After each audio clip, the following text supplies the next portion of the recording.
아버지 하나님, 5번의 집회를 통하여 우리의 마음을 만져주시며 주님께 더 깊이 다가가게 하시며 하나님의 말씀을 통하여 주님과 동행하는 삶 속에 주님을 영화롭게 하는 삶 속에 들게 하여 주옵소서. 예수님의 이름으로 기도하옵나이다. 아멘. 우리의 삶 속에 정말 타이밍이라는 것도 필요합니다. 타이밍. 어떤 타이밍이냐 그러면 물론 다루고자 하는 주제는 좀 다른데 일단은 몇 가지를 제가 나누어 보겠습니다. 기도의 타이밍이라는 게 굉장히 중요한 기도의 타이밍.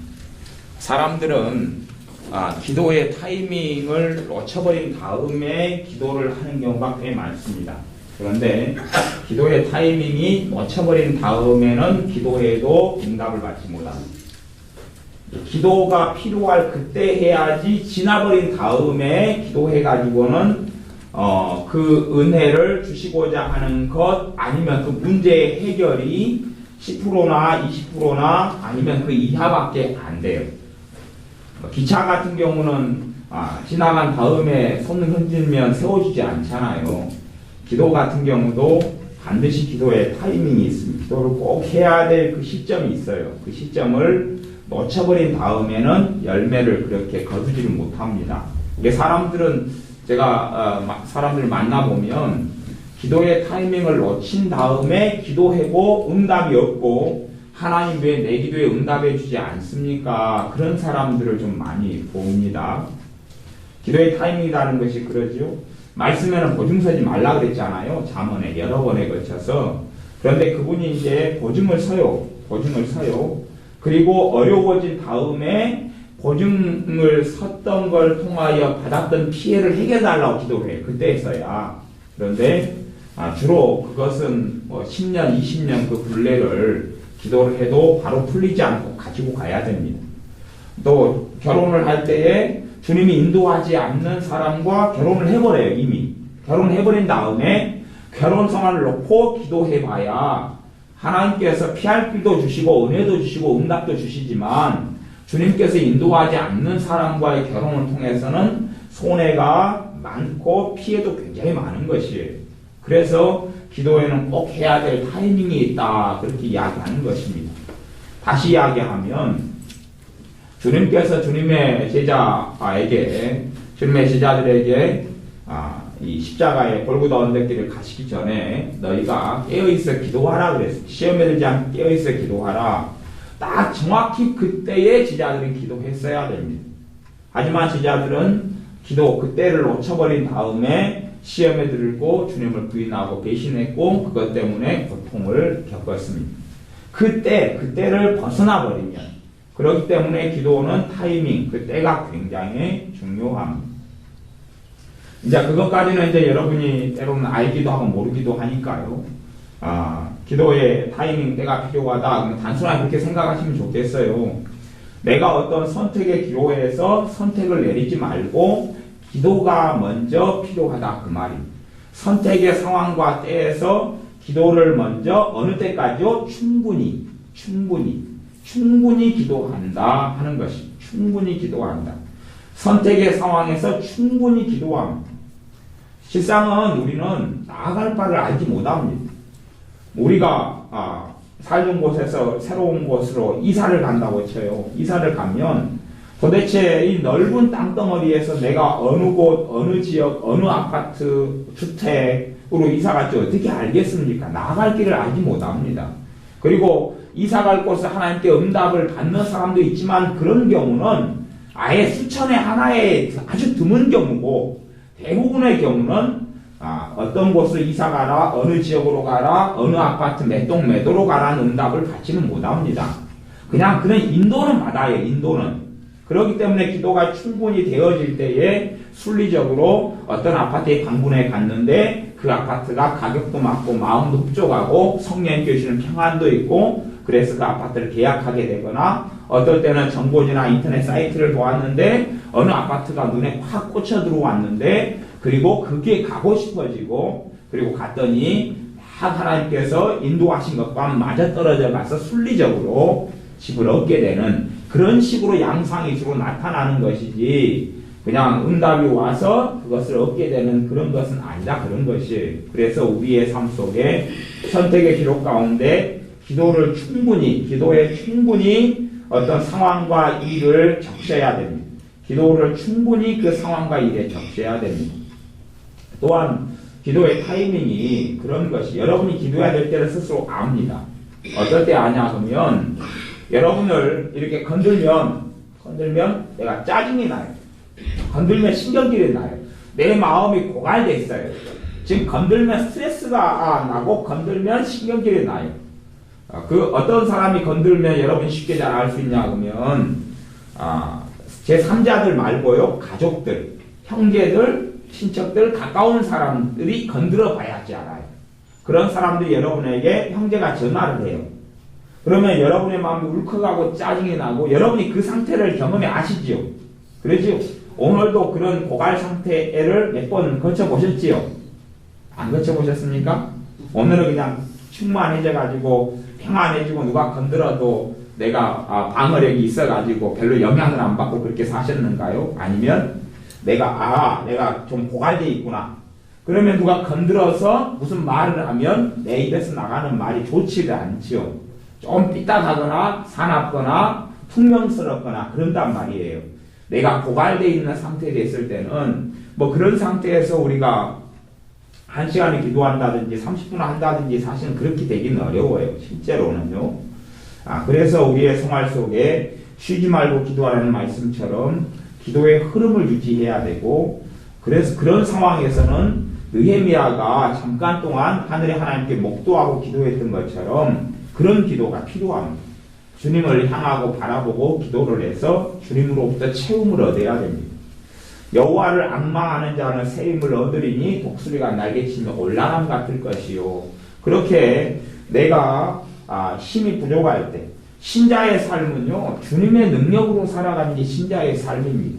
내 감다우지나 내 의지력으로나 아니면 내 재능으로 살아가는 것이 신자의 삶이 아닙니다. 내가 고갈되어 가고 내가 심령이 팍팍해져 가고 강팍해져 가는데 주님을 찾고 기도하지 않는다. 그러면 우리의 삶이 사실은 굉장히 버겁게 되어집니다. 실제로는 좋지 않은 일이 별로 벌어지지 않아도 우리는 불행해집니다. 정말 신자의 행복은 어디 있냐 하면 주님과 함께 있으면 행복하고 주님과 함께 있지 않으면 불행해지는 것입니다. 그게 진짜 신자입니다. 진짜 신자는 주님을 의지하고 주님을 찾고 주님을 바라보고 내 마음이 주님께로 향해져 있으면 내가 주님으로 인하여 행복하고 덜 먹고 덜 입고 덜 가진다 할지라도 그렇고 또한 신자가 불행한 것은 주님과 멀어지고 죄가 쌓여져 가고 주님을 내가 사모하지 않게 되면 그러면 신자가 불행해져야지 그게 맞는 것입니다. 우리가 신에 강팍하고 내 마음이 팍팍하고 내 마음이 공궁하고 그럴 때는 그 자리에서 주님을 찾아야 됩니다. 이게 타이밍이다. 타이밍. 그렇게 내가 팍팍한 상태로 이제 점심때부터 보내기 시작했습니다. 점심때 보내고 오후 1시 팍팍해요. 2시 팍팍해요. 3시 팍팍해요. 그리고 시간을 내가지고 오후 6시가 됐어요. 회사 퇴근했어요. 6시 돼서 이제 너무 힘들어졌죠. 이제 밥을 얼른 챙겨 먹더니 어떻게 내가 7시에 내 안방 건너방에 들어갔어요. 거기서 기도를 해요. 자, 질문하겠습니다. 기도가 잘 될까요? 안 될까요? 안 돼요. 안 돼. 타이밍을 놓쳐버렸거든요. 타이밍을 놓쳐버렸어요. 그때 하는 게 아니에요. 내가 팍팍하고 공부할 때 그때 하는 거예요. 하수도도 조금 막혔을 때 빨리 뚫는 게 좋지 잔뜩 막혀버리면 뚫기가 너무 어려워요. 막힌 데다가 또 화장실도 그냥 붉은 똥으로 막혔는데 거기에 또 막 싸면 그냥 넘쳐버려요. 넘쳐가지고 덩어리들이 막 떨어지는 일들이 벌어집니다. 그래서 내가 팍팍하고 힘들 때 그때 주님을 찾고 그 잠깐이면 돼요. 1분 30초 그런 흐름. 사실은 많은 사람들이 예배 생활, 찬양 생활, 기도 생활과 일반적인 일상의 삶이 극과 극을 달리는 경우가 많이 있습니다. 극과 극을 달려요. 일상 생활하고 그 다음에 우리의 예배 생활이나 경건 생활이 극과 극을 가려요. 아침에 큐티하거나 기도하거나 새벽 기도를 하거나 그럴 때는 주님과 좀 가까운 것 같고 위로가 있고 일상사에서는 주님을 가만히 잊고 살아간다. 그렇게 될 때에 사실은 우리가 주님과의 다른 또 우리의 이중성을 많이 확인하게 되고 우리의 삶의 변화를 체감하지 못하게 됩니다. 내 삶이 주님으로 인하여 별로 안 변해간다 하는 것이에요. 실제로 우리의 신자의 삶은 예배나 일상사나 다 하나님께 드리는 산제사가 돼야 됩니다.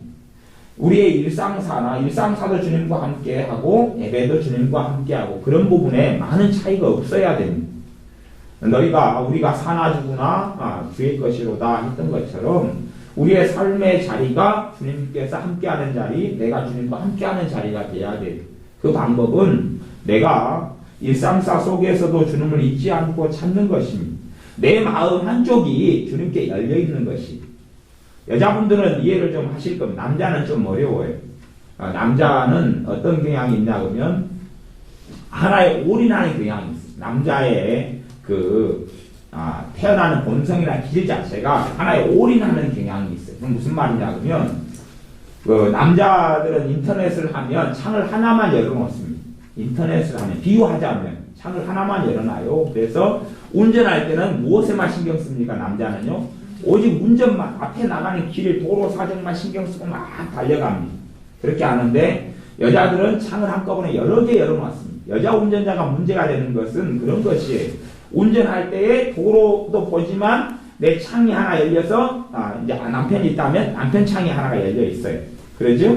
또 애들이 3명이면 창 몇 개가 열려 있어요? 애들 3개 창 열려 있고요. 그 다음에 집안에 해야 될 일, 설거지감, 청소할 거, 시장 볼 거 등이 있으니까 집에 해야 될 목록이 창이 하나 열려 있어요. 그래서 한쪽 마음에가 창이 동시에 5개, 7개 열려 있어요. 권사님 보통 창 몇 개 열어놓고 사십니까? 보통에 한 몇 개 창이 이렇게 열려져 있는 것 같아요. 그래도 한 3개는 넘지요. 예. 집사님 몇 개나 열어놓고 삽니까? 회사 일 창 열어놓고, 남편 창, 애들 둘이 창, 또 더 많이 열어놓습니까? 더 많이 열어놔. 그러니까 굉장히 복잡하죠. 사실은 에너지 소진이 굉장히 많이 된다 그 말이에요. 컴퓨터도 인터넷 창을 많이 열어놓으면 버퍼링이 생기고 속도가 늦고 막 그러죠. 컴퓨터가 허덕이니까. 그래서 좀 더 여자분들이 하나님께 나아가기가 쉬운 장점도 있는 것 같아요. 왜냐하면 에너지가 쉽게 떨어지거든요. 에너지가 쉽게 떨어지니까 정말 허덕이고 살든지 주님 의지에서 자꾸만 능력을 공급받고 그분의 은혜를 공급받고 살든지 그래서 여자들 같은 경우가 남자들보다 그래도 우울증률은 훨씬 더 높은 것 같아요. 근데 이제 신자가 여러 많은 창을 열어놓고 사는 것보다 그 창이 몇 개든지 간에 남자들도 한 가지 창만 열어놨다. 운전하면 한 가지 창, 또 스포츠 보면 한 가지 창, TV 보면 한 가지 창만 열어놓죠. 여자들은 연속극 볼 때도 창이 여러 개 열려 있어서 내 자식이 어떻게 되나, 밥이 어떻게 되나, 가스레인지가 어떻게 되나 창을 다 열어놓고 있는데 남자들은 부엌에서 뭐가 끓든지 어쩌든지 간에 축구 한다 그러면 그 창 하나만 열어놨으면 절대 다른 거 신경 안 쓰죠. 건들면 폭파하고 김 나오고 그러죠. 그런데 남자든 여자든 간에 창을 항상 열어놔야 되는 창이 주님에 대한 창이에요. 그 이해하시죠? 그렇게 될 수 있어요. 그것이 사실은 쉬지 않고 기도하라는 데살로니가 전서의 말씀을 이루는 것이 주님에 대한 창을 내가 인식하고 열어놓는 거예요. 하지만 경건에 이르기를 연습하라 하는 말씀처럼 그것은 내가 주님을 찾고 구하는 그런 훈련이 되어져야 돼요. 사실은 여자들이 애를 뱃속에 10달 동안 낳고 담고 살고 다시 놓은 다음에 결혼하기 전에 애 낳기 전에 애에 대한 창이 열려있지는 않았을 거 아니에요. 그러죠? 사실은 또 모든 엄마가 자기 자식에 대한 창을 열어놓고 살진 않아요. 어떤 엄마들은 무관심해요. 애들에 있어서. 하지만 많은 엄마들의 창을 열어놨어요. 그냥 열린 건 아니에요. 그에 대해서 마음을 쏟고 생각을 쏟다 보니까 자식에 대한 창이 오토매틱처럼 생긴 거예요. 생겨가지고 열어놔요. 열어놓기 때문에 하루 생활 중에도 자주 생각나죠. 자주. 지금 얘가 뭐하고 있을까? 애가 학교 갔으면 어떻게 지내고 있을까? 지금은 뭐 할까? 자주 열려진다. 그런 말이에요. 그런 것처럼 우리가 주님께 마음을 쏟고 단지 기도만이 아니라 생활 중에 내가 의식적으로 주님을 찾고 구하고 그런 과정을 통하여 창이 주님에 대해서 열려지고 그 창을 통하여 내가 은혜를 공부받고 쉽게 공부할 때 주님께 눈을 돌릴 수가 있어요. 그런데 그렇게 되지 않는 사람들은 내 마음에 공부하고 탈진이 점점 일어날 때 쉽게 주님께 눈이 잘 돌려지지 않아요. 우리의 생활에는 하루 중에도 여러 번 심령의 고갈 상태, 감정의 고갈 상태, 정서의 고갈 상태가 일어나는데 그렇게 오래 유지하면 굉장히 힘들어요. 이야기하자면 저야 이제 농사 짓는 것에 관여하고 뭐 농업 선생을 했었고 그러니까 그러지만 농사를 지으면 가뭄이 들면 초기에 가뭄을 물을 공급해서 잡지 않으면 쩍쩍쩍 논밭이 갈라질 때까지 많은 상태까지 놔둬버리면 모든 농작물을 다 망쳐버리고 그리고 어지간히 물을 많이 쏟아부어서는 회복이 잘 되지 않습니다. 그런 것과 똑같아요. 우리의 심령에도 고갈이 좀 일어나면 거기에서 얼른 물을 주고 그리고 정상적인 상태를 유지하게 해야지 우리의 애가 밭이라면 논이라면 그 농작물이 잘 되는 것처럼 우리의 심령이 고갈된 상태에서 마음이 강팍한 상태에서 마음이 힘든 상태에서 그 상태에서 주님을 찾고 구하지 않고 넘어가 버리면 안 된다. 넘어가 버리면 안 돼. 그렇게 되면 안 돼. 이제 저희 교회에서는 어제 주일 낮과 오후에는 좀 어떤 말씀을 전했냐 그러면 우리의 심령 속에 우리의 삶 속에 주님과 동행하냐 동행하지 않냐의 전쟁터가 크게는 두 가지인데 생각하고 감정이라고 전했습니다. 생각과 감정이 전쟁터고 사실 생각과 감정을 통하여 이제 마음이 세상과 교통하는 수단이 생각과 감정이라고 그랬어요. 그렇기 때문에 실제적으로 전쟁터는 성경에는 마음이고 생각과 감정이라고 나와 있어요. 뭐 어떤 경우에는 영혼육이 뭐냐라고 구분하고 나누지만 그건 잡다한 것은 별로 필요 없고 그냥 성경에서 이야기하는 것에 주목하는 게 중요해요. 내 생각과 감정이 우리가 싸우는 전쟁터가 되어지는데 이 생각과 감정에서 많은 문제가 일어나면 다시 이야기하면 생각과 감정의 주인이 내가 되면 첫째는 주인이 내가 되면 주도권을 내가 쥐고 있으면 내가 아무리 나는 주님의 사람으로 살고 싶습니다. 주님과 동행하고 싶습니다 해도 내 생각의 주인이 나기 때문에 사실은 주님과 동행하는 삶, 주님을 기쁘시게 하는 삶을 살기가 어렵습니다. 생각으로요, 우리가 내가 죄를 많이 지으면 나타나는 가장 기본적인 여러 가지 양상이 있는데 여러 가지 이야기하려면 어렵고 복잡하니까 일단 기본적인 것을 이야기하자면 수학의 기초가 4층 연산인 것처럼 기본적인 걸 이야기하자면 생각으로 많이 죄를 짓는 사람은 두통용입니다. 정상적인 두통은 아주 드물어요. 육체적인 두통은 굉장히 드물고요. 대부분의 두통의 스트레스, 심리적인 것, 정신적인 것을 기인하는데 그런데 생각으로 많은 과부하 상태에 걸릴 때 오는 것이 일반적으로 두통이에요. 그러면 신자는 생각해야 됩니다. 내가 생각으로 참 주님과 멀리 살았구나. 내 생각 가운데 주님을 기쁘시게 못했구나. 신자의 정상적인 상태를 이 머리로 이야기해요. 그래서 생각과 육체는 이 뇌, 머리하고 연결되어 있어요. 연관되어 있어요. 생각과 이 머리가 연관되어 있어서 내가 주님을 기쁘시게 하지 않는 정상적인 신자로서의 삶을 살지 못하면 머리가 맑고 깨끗하지 않고 무겁거나 찌끈거리거나 아니면 두통이 찾아와요. 두통도 강약이 다르지만 어쩔 때는 좀 맑은 것 같다가 또 어떨 때는 무겁다가 왔다 갔다 하는 경우도 그런 경우예요. 신자의 정상의 상태를 이야기하자면 특별한 사단에 공격하는 날들이 한 달에 몇 번씩 있는데 그런 날들을 제외하고는 머리가 맑고 깨끗하고 시원해야 돼요. 그게 신자의 정상 상태. 그건 예외 없는 이야기를 제가 하는 것입니다. 신자의 정상 상태는 머리가 맑고 깨끗하고 시원해야 돼요. 사실은 성령의 역사 속에 살아가는 사람이 어느 정도까지 맑을 수 있느냐 그러면 바람이 불면 선풍기를 틀어놔요. 그리고 선풍기 바람이 불면 제 머리로 분다 그러면 요리 바람이 와가지고 요리 나갈 수 있어야 돼. 여러분이 또 제가 여러분이 느끼는 느낌이 바람이 머리가 너무 깨끗하고 맑기 때문에 여기서 흘러 들어와가지고 일이 나가야 돼. 그 정도 상태가 돼야지 내가 생각 가운데 주님의 인도하는 가운데 주님과 함께 생각하고 요한계시록 말씀처럼 내가 그에게로 들어가 그로 더불어 먹고 그는 나로 더불어 먹으리라 하는 것처럼 생각 속에 주님과 동행하는 것. 생각 속에서 너희의 모든 생각을 사로잡아 그리스도에게 복종시킨다고 성경에 이야기하는 것처럼 그런 것처럼 내 생각이 주님과 함께 생각하느냐 주님과 함께 그리스도 안에서 내가 생각의 주도권이 주재권이 주님께 있고 생각을 통하여 주님을 기쁘시게 하느냐 그렇지 않느냐 하는 것을 알 수 있는 우리 육체의 증상을 찾자면 그것이 머리에 있는 두통이다 그런 말이에요. 머리에 있는 두통.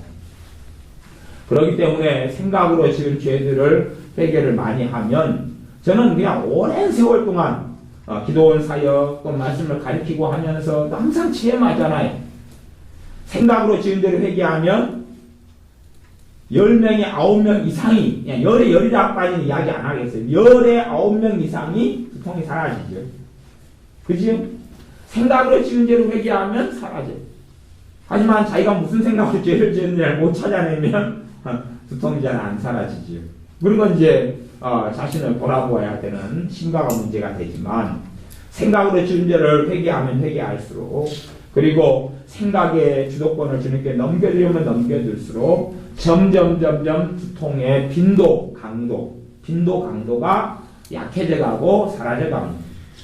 강도라는 것이 굉장히 두통이 강하다가 견딜만하게 너무 견디지 못할 정도로 강하다 그러면 생각이 거의 마귀의 역사 속에 사로잡혀 있다 하는 것을 알 수가 있습니다. 그리고 그것이 이제 하루에 강약으로 왔다 갔다 하죠. 너무 강했다가 견딜만 하다가 너무 강했다가 견딜만 하다가 생각으로 잘못된 생각을 많이 하는 것입니다. 생각으로 잘못된 생각을 한다고 제가 이야기할 때에 그것이 생각으로 뭐 도둑질이 해야 되겠다 아니면 음탕한 생각을 한다거나 아니면 사기치는 생각을 한다거나 사람을 침호해서 죽여버리고 싶다거나 그런 생각을 하는 정상적인 신자는 거의 없습니다. 그런 생각을 초신자들은 좀 할 수 있어요. 초신자들은 불신자하고 비슷한 경향이 나타나는 경우들이 있습니다. 성령 세례 받기 전에 초신자들의 경우들은. 그래서 그러지만 정상적인 신자들은 생각으로 끊임없이 못되고 악한 생각은 안 합니다. 오히려 그 생각을 조금 하면 양심에 찔려서 내가 왜 이럴까 하고 오히려 자책하는 경우가 많지요. 생각으로 그래서 어떤 부분을 생각하는데 그것이 성경에 어긋나지 않는데도 죄가 되는 경우가 사실은 꽤 많다는 것을 알아야 됩니다. 꽤 많아요.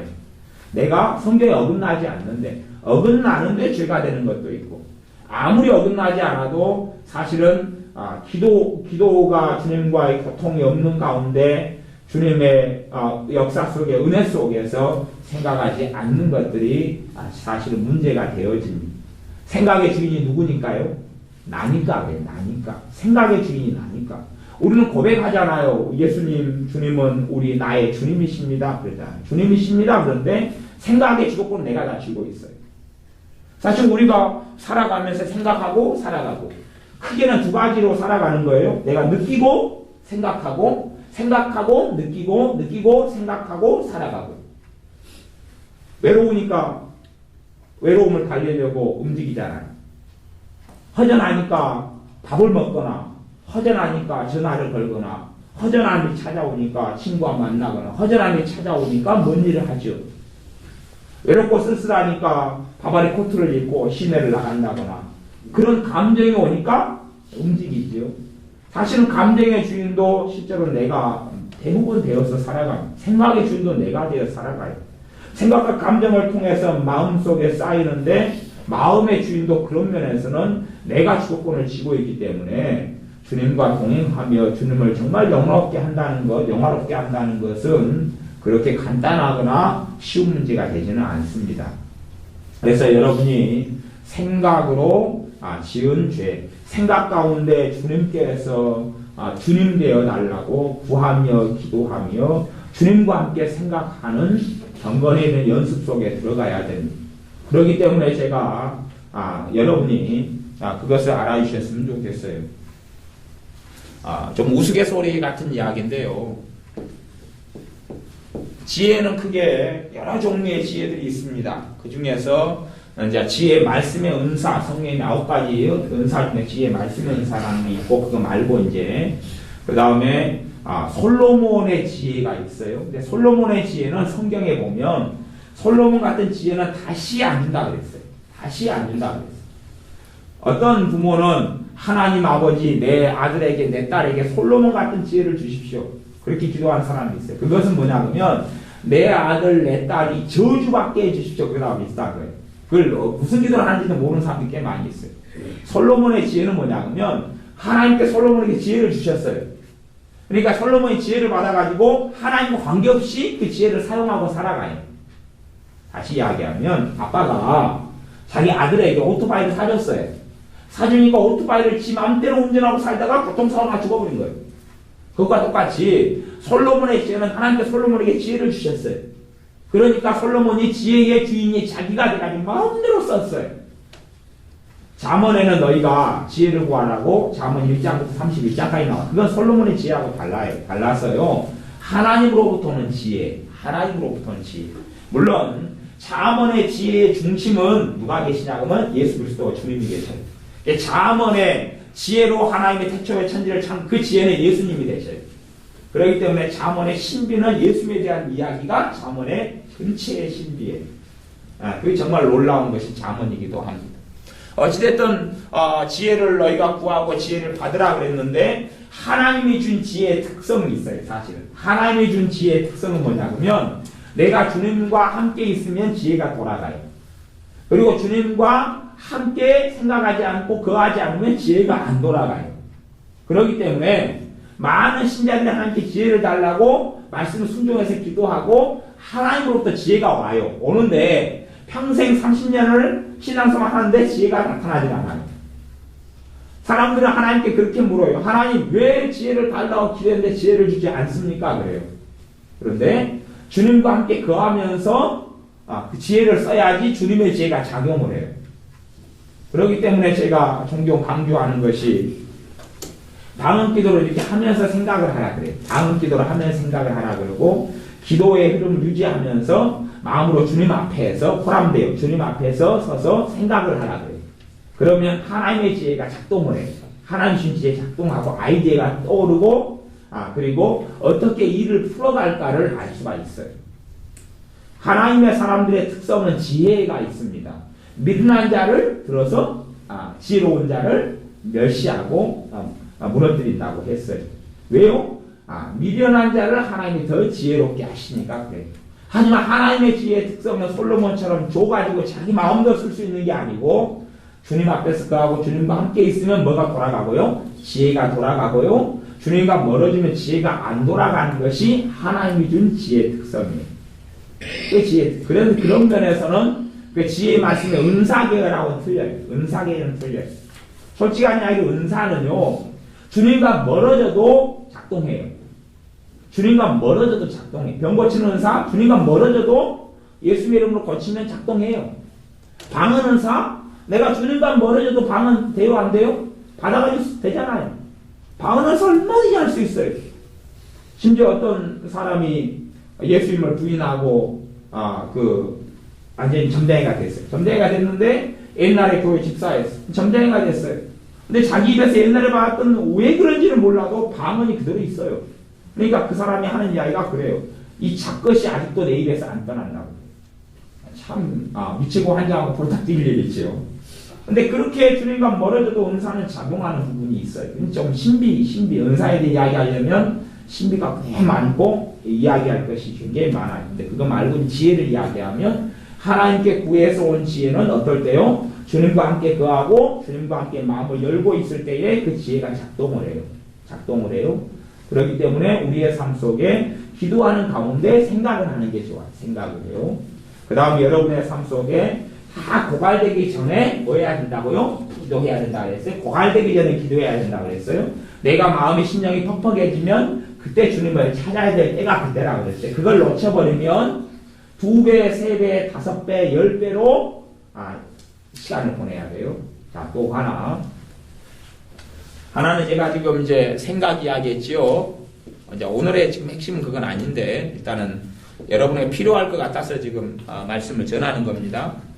생각 그리고 감정이었어요. 감정. 주로 이 육신하고요, 우리 영혼하고는 하나예요. 하나. 그래서 영혼이 떠나면 육신 죽어버려요. 어떻게 신비롭게 내 영혼과 내 육체가 연결됐는가는 알 수 없어요. 하지만 연결되어 있으니 내가 생각하면 또 말하고 내가 의지를 가지면 손이 왔다 갔다 하고 입이 왔다 갔다 하고 그래요. 신비롭게 연결되어 있어요. 그런 의미에서 내 감정과 생각이 일어나는 작용과 그 열매가 몸에가 나타나요. 그렇게 나타난다. 그렇게 알 수 있는 것이 생각으로 지은 죄가 많아지면 뭐가 찾아온다고요? 두통이 찾아오는 게 일반적. 제가 절대적인 걸 이야기하는 게 아니에요. 그러나 제가 이야기하는 것은 90% 이상이 맞는 이야기예요. 그래서 생각으로 지은 죄가 많으면 두통이 찾아오고 그 다음에 감정으로 지은 죄가 많으면 가슴이 답답해져요. 가슴을 보통은 중치라 그러고요. 그런 부분을 한국 사람들은 한이 쌓였다 그렇게 이야기해요. 가슴이 답답해지면 감정, 생각과 감정은 지금 연결되어 있어요. 칼로 썰어지진 않아요. 구분되긴 하지만 분리되진 않아요. 그러나 구분해서 이야기하자면 감정으로 지은 죄가 많을 때 가슴이 답답해지고 먹먹해지고 그래요. 그래서 하나님께서 사람에게 살기 위하여 주신 은혜 중에 하나가 뭐가 있냐. 신자나 불신자나 다 누리는 은혜가 있는데 한숨 쉬는 거예요. 한숨 쉬는 거예요. 내 안에 너무 안 좋은 게 쌓이면 내가 후 하고 숨을 쉬게 돼. 한숨을 쉬게 돼. 그리고 조금만 나아져요. 그런 상황까지 오면, 한숨 쉬는 상황까지 오면 내 안에는 굉장히 많은 것들이, 안 좋은 것들이 감정적으로 쌓였구나. 다시 이야기하면 주님이 기뻐하지 않는, 성령님께서 열매 맺혀주지 않는 것들이 굉장히 많이 쌓였구나 하는 걸 알 수가 있어요. 그래서 생각으로 지은 죄는 지금 이제 회개하는 것이죠. 하나하나 생각나게 하고 깨닫게 해달라고 그러고 회개하고, 회개가 잘 되어져 가면 뭐가 사라져가요. 그럴수록요 두통이 사라져가죠. 그렇게 알 수 있어요. 그리고 신자가 주님과 동행하는 충만한 은혜 속에 살아가는 상태는 머리가 맑고 깨끗해져요. 맑고 깨끗해지는 걸 넘어서서 무슨 현상이 벌어지냐 하면 성령님의 임재가 머리에 나타나요. 성령의 임재가 머리에 나타난다는 말이 무슨 말인지 이해되시죠? 이해되신 분 손 들어보세요. 성령님의 임재가 머리에 나타난다는 것이 이해되신 분, 이해되시죠? 간혹 가다가 머리가 전기가 통하는 것처럼 찌릿찌릿하거나 아니면 시원한 거, 바람이 머리에 불거나 그런 게 느껴진 적이 있으시지요? 근데 그런 것이 상시적으로 자주 일어나요. 이해되세요? 이게 간혹 어쩌다 일어난다 그러면 내가 생각으로 주님과 좀 다르게 살아가는구나 알 수 있어요. 내가 보통 신자들은 주님께 기뻐하는 찬양을, 내 마음을 다해 찬양을 부르면 성령의 임재가 있어요. 다시 이야기하면 내 안에 역사하신 성령의 화답이 있다 그 말이에요. 내 안에 성령께서 맞다, 옳다, 너가 잘한다 라고 응원하신다 그 말이에요. 서포트 하시고 컴포트 하시는 것이에요.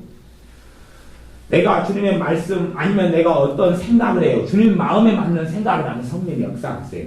근데 그런 성령님의 역사하심 말고, 임재하심 말고, 그냥 제가 표현을 그냥 임재라는 단어를 일상적인 단어를 썼어요. 그건 말고 그냥 까닭 없이 어떤 생각도 안 했는데 어떤 말도 안 했는데 어떤 찬양이나 어떤 예배를 안 드리고 그냥 까닭 없이 생활하는데 성령의 역사가 찔찔하고 머리를 흘러간다 그런 말이에요. 자주 어떤 상태에서요? 생각이 주님께 복종되어져 가면 갈수록, 내 생각이 주님께 복종되어져 가면 갈수록 두통과는 전혀 상관없는 삶 속에 들어가고, 두통이 아니라 머릿속이 맑고 전기가 통하고 찔찔하고 시원하고 때로는 열이 나고, 그렇게 하면서 주님의 지혜가 풍성해지고, 그래서 주님과 주님을 더 사랑하는 더 깊은 삶 속에 들어가게 됩니다. 그 다음에 이제 아까 감정 이야기했어요. 감정이 많이 쌓이게 되면 가슴이 답답해진다 그랬어요. 사실 이 가슴이 답답해진 것은 지금 신체의 문제가 아니고 영혼의 문제예요. 영혼의 문제가 신체에 나타나는데 가슴이 답답해지는. 물론 다른 증상이 꽤 많이 있는데 제가 중심되는 거 그냥 가장 일반적인 것을 이야기한다. 그래서 더 자세히 복잡한 것이 다 다루려면 한도 끝도 없어요. 더 많은 걸 아는 것이 도움이 되는 게 아닐 때가 꽤 많이 있어서 그래요. 가슴이 답답해지고 먹먹해져요. 그럴 때 저도 책은 사가지고 있습니다만 책을 좀 읽어보다가 자세히 안 읽어봤어요. 그 정원 목사님이라는 분이 쓴 책 중에 하나가 호흡기도라는 책이 있어요. 호흡기도라는 책이 있는데 정원 목사님 책을 제가 재밌게 잘 많이 옛날에 읽고 잘 읽는데 저 책의 내용을 제가 정확하게 이제 이렇게 책이 두꺼워가지고 다 안 읽어봤으면 모르겠어요. 서재가 그대로 있는데 근데 저 책의 내용이 그것과 맞을는지 안 맞을지 몰라도 저는 우리 정사님이 읽었는데 제가 이야기하는 부분하고 비슷하다 그러시더라고요. 근데 제가 호흡기도라는 단어를 써가지고 이야기하자면 주님과 함께 호흡하는 거예요. 주님 앞에서 숨쉬기. 표현하자면 주님 앞에서 숨쉬기. 자요. 기도의 방법을 가르쳐 드릴게요. 내가 가슴이 중치가 꽉 막혔어요. 기도를 해요. 자, 문제 내겠습니다. 기도가 잘 돼요? 안 돼요? 기도가 안 돼요. 거기서 기도를 하려고 억지로 예를 써요. 억지로 예를 쓰면 한 20분 졸다가 30분 졸다가 그렇게 하면 버티기 하면 30분이나 1시간 지난 다음부터 기도가 돼요. 그죠? 그러니까 그것을 쉽게 기도하는 방법은 뭐냐 그러면 이 안에 쌓였는데 쌓인 걸 뱉어내면 돼요. 뱉어내는 게 그냥 숨쉬기 말고 주님 앞에서 숨을 쉬는 거예요. 어떻게 해요? 믿음으로 주님 앞에 숨쉬게 하는 거예요. 주님 앞에 숨쉬기 하고 뱉어내요. 주님 앞에 숨쉬기 하고 감정으로 죄를 짓는다 그 말은 낭망이 시편 40편에 보면 내 영혼아 어찌하여 낭망하여 하는 거. 낭망이 들어오면 또 절망이 들어오면 외로움이 들어오면 허전함이 들어오면 이게 성령님의 열매하고 관련이 있어요 없어요? 전혀 없는 거죠. 천국에 있는 것들은 아니지요. 천국에서 주님께 주시는 것들이 아니고 지옥에 있는 것들이에요. 지옥은 영원한 절망의 곳이고 영원한 낭망의 곳이고 영원한 외로움의 곳이고 영원한 좌절의 장소예요. 그런 것들이 내 안에 쌓이게 되면 사실 죄예요. 죄가 쌓이니까 이 신체가 지금 우리에게 신호를 하는 거예요. 너가 죄가 쌓였다고 신호하는 것이에요. 그래서 우리는 한숨을 쉬면서 하나님이 살 수 있도록 숨구녕을 튀어놓을 수 있도록 후 하고 한숨을 쉬는 거예요. 그런 상황이 됐을 때에 내가 꽤 많이 쌓여서 그 상황 속에서는 기도가 잘 되질 않아요. 숨쉬기를 잘 해요. 주님 앞에서 주님께서 그래서 그런 마음에서는 내 중심 안에 회개하는 심령이 있어야 돼요. 내가 얼마나 내 감정이 주님과 멀리 살아왔는가. 내 감정이 얼마나 주님과 멀리 살아왔는가. 그래서 숨쉬기를 해야 돼. 주님 앞에서. 주님, 내 감정의 주인이 주님이 되어주십시오. 내가 내 감정을 붙잡고 마음대로 이러쿵 저러쿵 살아왔는데 주님이 내 주님이라고 입으로 주여 주여라고 고백하지만 생각이 주인이 나고 감정의 주인이 안 돼. 이제 중치가 막힌 경우들은요. 그러면 가슴이 자꾸 깝깝해져요. 중치가 깝깝해지는 분들을 위해서 치유 기도를 해요. 치유 사역을 해요. 가슴에다 손을 얹고 치유 사역을 해요. 그런데 한 30명이 치유 기도를 받으면 중치가 막히고 깝깝한 사람 30명이 치유 기도를 받으면 그 중에서 몇 명만 좋아져요. 몇 명만 좋아지고 나머지는 안 좋아져요. 근데 왜 그러냐 하면 치유 기도니까요. 정말 이 부분에가 육체의 병이 온 경우만 치료되는데 육체의 병이 온 사람이 적거든요. 극소수거든요. 요건 마음의 병에서 온 거거든요. 마음의 병에서. 그러니 치유기도를 하니까 마음이 터치가 안 되고 뭐가 터치가 육체만 터치되는데 육체는 이상이 없거든요. 그래서 전혀 차도가 없는 거예요. 근데 그 중에서 몇 명이 고쳐지는데 그 중에 어떤 사람은 혈류병 가진 여인이 예수님께 손을 만져서 고침받는 것처럼 이게 마음의 문제라는 걸 인식하고 기도를 받고 있어요. 그렇기 때문에 그럴 때는 그 부분이 치유가 되고 뚫려요. 그리고 시원케 되어지고 기도할 힘을 얻게 됩니다. 그렇기 때문에 주님의 이름에 놀라운 능력이 있어서 내가 감정적인 쓰레기들을 잔뜩 쌓아놓은 것을 주님의 능력은 치워요. 주님의 사랑은 치워요. 주님의 이름으로 그 놀라운 일들이 일어나지. 여러분의 삶 속에 이 감정으로 쌓인 정말 많은 것들을 토해내야 돼. 토해낸다는 것을 또 어떤 데서는 막 분노가 일어나면 막 길로 막 그러고 막 분노내고 이런 건 전혀 성경하고 틀린 거예요. 사람의 분내는 것이 하나님의 의를 이루지 못함이니라라고 야고보서 말씀이 하고 있죠. 그런 게 아니고 주님 앞에 그 분노를 내려놓는 것이죠. 내려놓는 방법이 여러 가지 있는데 그 중에 하나가 호흡기도다 그 말이에요. 그 중에 하나예요. 그냥 하나. 이건 진리가 아니고 우리가 주님 앞에서 우리의 삶을 토하고 주님 앞에 동행하기 위한 그냥 방법이에요. 절대화된 게 아니고 제가 표현하기를 호흡기도라는 단어도 꽤 괜찮다 그렇게 이야기하는 거예요. 좀 플러스 이야기하자면 주님 앞에서 숨 쉬는 거예요. 믿음으로 숨 쉬는 거예요. 믿음으로 숨 쉬어요. 그러면 가슴이 막힌 것이 풀어져 가고 편안해져 가면 그 다음에 이제 기도를 하는 거예요. 기도가 잘 돼요. 그 다음에 기도를 하면. 그런데 그 상태, 가슴이 답답해 멍멍이는 상태에서 기도를 하면 기도하다가 잠이 와요. 기도하다가 잠 안 오는 사람은 기도하다가 한숨이 나와요. 그리고 기도의 단어가 어떻게 나오냐 그러면 주님 나는 언제까지 이래야 돼요? 언제까지 이래야 돼요? 그래요. 뭐가 있는 게 나와요? 너희 마음에 있는 게 나온다 그랬어요. 그러면 그것을 한 단어로 고쳐보면 뭐가 되냐 그러면 원망이 돼요. 원망이. 본도연서 말씀에 그렇게 했죠. 이스라엘 백성이 원망하다가 얼마나 죽었다고요? 몇만 명이 죽었다고? 2만 몇천 명요? 이게 사람들은 그 원망인지를 몰라요. 그리고 그런 원망으로 기도를 20년을 해요. 본도연서 말씀에 이것이 너희에게 경계고 거울이다 그랬는데 하늘에서 하나님의 그냥 벼락을 내려서 내가 안 죽은 것만 해도 굉장히 감사한 거예요. 20년 동안 원망을 했어요. 그럼 하나님의 응답해 주지 않습니까? 그래요. 야고보서 말씀에는 믿음의 기도에 응답이 준다고 그랬어요. 원망이 아니고. 그래서 12정탐꾼 이야기 알죠? 10명의 정탐꾼이 이스라엘 백성을 선동해서 다 넘어가가지고 하나님이 진노하시고 심판하셨죠. 그 원망하는 악한 말을 제어해야 되는데 마귀가 한 것을 하나님이 했다 그러고 내가 하나님과 함께 거하지 않으면서 생겨나는 절망과 한탄을 하나님 탓으로 돌려버리는 원망들 굉장히 많아요. 그렇기 때문에 우리가 바른 믿음의 기도를 하려면 요 안에 중치가 막힌 것을 일단 현재 것을 뚫어놔야 된다. 현재 걸 뚫어놓는 방법이 간단한 방법 중에 하나가 이렇게 주님 앞에서 믿음으로 숨을 쉬는 거예요.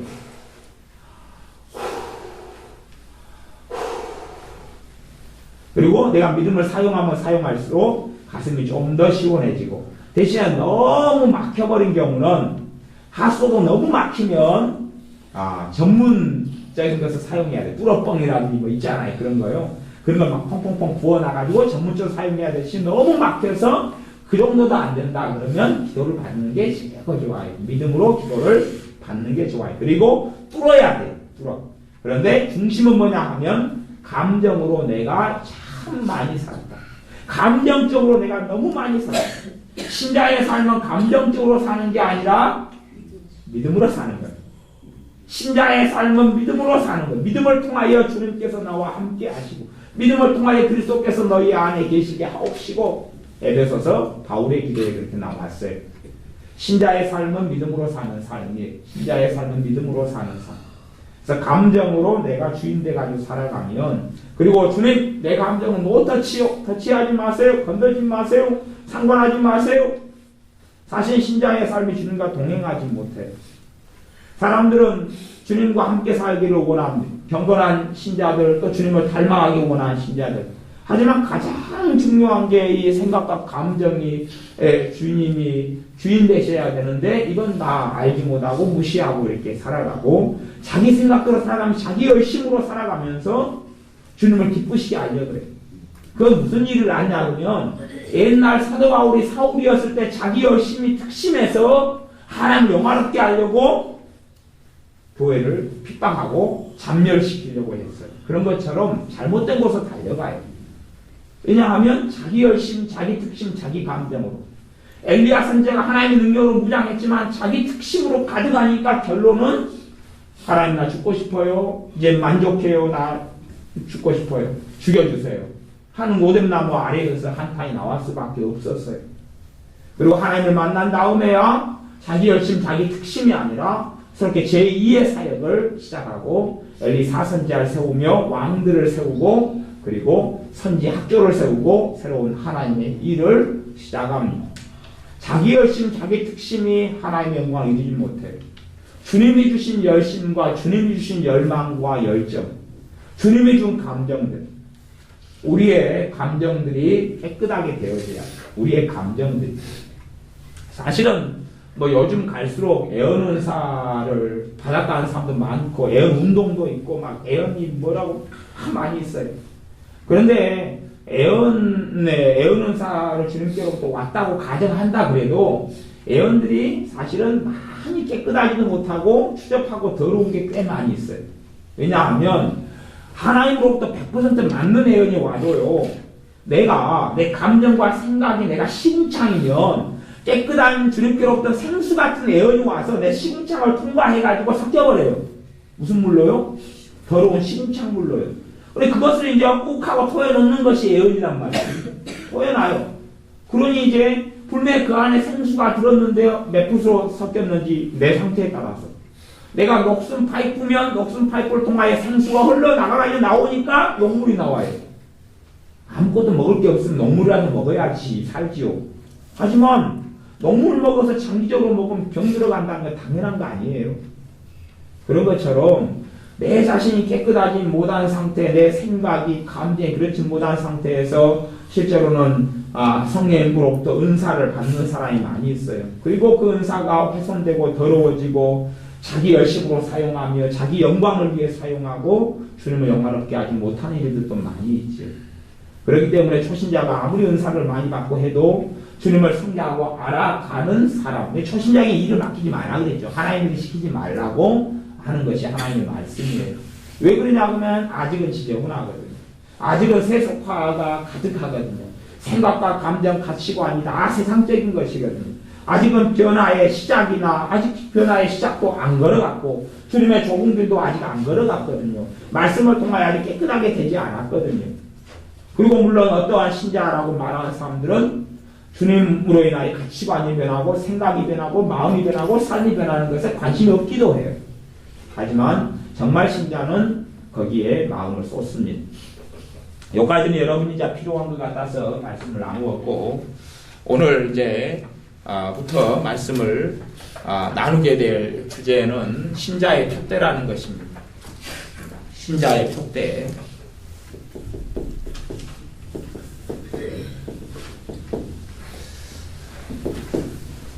표대를 향하여 구름의 상을 위하여 쫓아가노라는 사도 바울의 말씀에서 따왔는데요.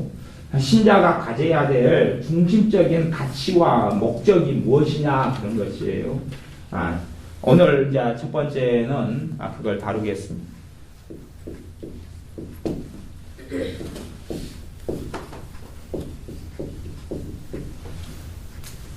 성경 누가복음 19장을 찾겠습니다.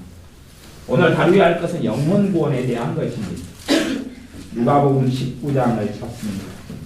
누가복음 19장에 삭개오 이야기가 있는데 다는 읽어보지 않고 5절부터 읽어보겠습니다. 누가복음 19장 5절부터 13절까지 열문화 비유가 이어져 있는데 같은 지금 레파토리예요. 그래서 열문화 비유까지 해서 누가복음 19장 5절부터 13절까지 누가복음 19장 5절부터 13절까지 제가 읽어보겠습니다. 예수께서 그곳에 이르사 우러러 보시고 이르시되 삭개오야 속히 내려오라. 내가 오늘 내 집에 유하여야 하겠다 하시니 급히 내려와 즐거워하며 영접하거늘 무사람이 보고 수군거려 가로되 저가 죄인의 집에 유하로 들어갔도다 하더라. 삭개오가 서서 주께 여짜오되 주여 보시옵소서 내 소유의 절반을 가난한 자들에게 주겠사오며 만일 이것을 토색한 일이 있으면 4배나 갚겠나이다. 예수께서 이르시되 오늘 구원이 이 집에 이르렀으니 이 사람도 아브라함의 자손이미로다. 인자에 온 것은 잃어버린 자를 찾아 구원하려 함이니라. 저희가 이 말씀을 듣고 있을 때에 비유를 더하여 말씀하시니 이는 자기가 예루살렘에 가까이 오셨고 저희는 하나님의 나라가 당장에 나타날 줄로 생각함이로라. 가라사대 어떤 귀인이 왕위를 받아가지고 오려고 먼 나라로 갈 때에 그 종 열을 불러 은 10문화를 주며 이르되 내가 돌아오기까지 장사하라 하니라. 아멘. 신자들은 더 큰 주님의 은혜를 바랍니다. 또 더 큰 성령의 은사를 바라고 능력을 바라기도 합니다. 또 하나님께서 더 많은 복을 주시기를 바라기도 합니다. 그리고 성경 66권에 하나님에 대한 소개, 가장 많은 소개가 하나님에 대한 소개를 하나 꼽자면 복 주시는 하나님이 하나님에 대한 소개말입니다. 제가 전에 옛날에 기복신앙에 대해서 공부하고 그럴 때에 그래 본 적이 있어요. 옛날에 프린터기를 이용해가지고 복 주시는 하나님 그 성구만 해가지고 프린터를 뽑았는데 프린터가 A4지 빽빽이 나와서 얼마나 나오냐면 50몇 장이 나오더라. 50몇 장이. 그래서 야 하나님 맨날 복 준다 이야기하면서 이렇게 많이 말씀하셨네. 그러면서 기복주의 신앙에 대해서 어떻게 균형을 이루어 가야 할 것인가를 성경을 전체 그런 부분을 가지고 공부하고 연구한 적도 있습니다. 어찌되었든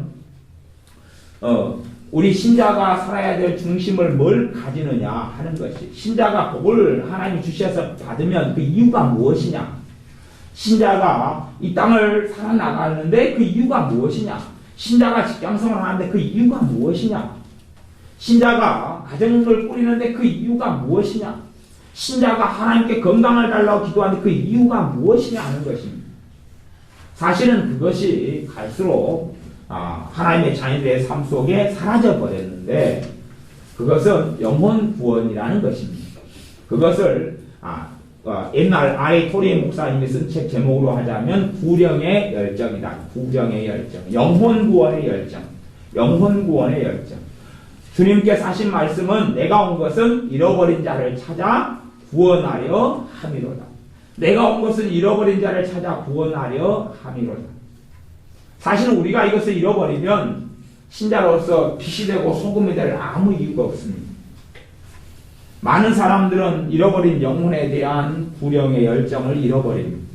사람이 한 사람이 천하보다 귀한데 그 영혼이 주님을 만나야 된다는 절대 절망을, 절대 절명의 과제를 잊어버립니다.